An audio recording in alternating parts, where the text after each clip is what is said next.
po mga ka-farmers, nandito naman po tayo dito sa kabila naman po na area ang ating isprehan, at update po natin sa inyo yung inisprehan namin doon sa kabila, yung mag-aapat na araw na ngayon. Makikita nyo yung mga damo doon na namatay at yung mga tubo natin ay hindi nasira. Ito yung pangalawang area natin dito sa bundok. Mula po dito hanggang doon sa may malaking puno doon. Yan. Doon po hanggang doon ang area natin dito. Loy, mga pila ni hektarya Loy? 4 hectares. Ganon din po ang gamit natin. Sa isang drum, 3 jurons at saka isang litro na Topor-D. Dito po mga ka-farmers, ipapakita po namin sa inyo ang paghahalo ng dalawang uri ng herbicide.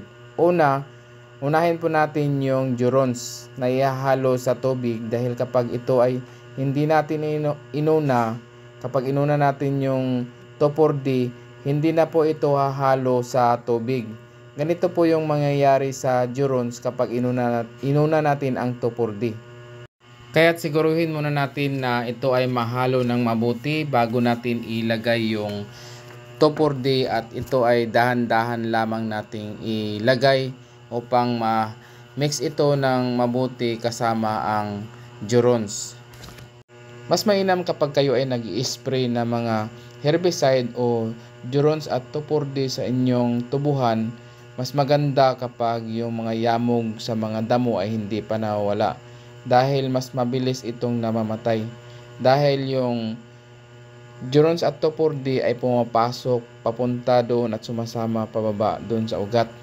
Kaya mabilis na namamatay yung mga damo.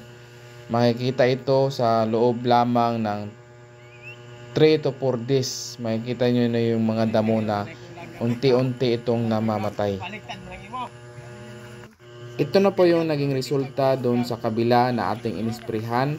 At nakikita nyo yung tubo sa gitna, hindi ito namatay, yung mga damo lang ang napektuhan ng herbicide na ating in-apply.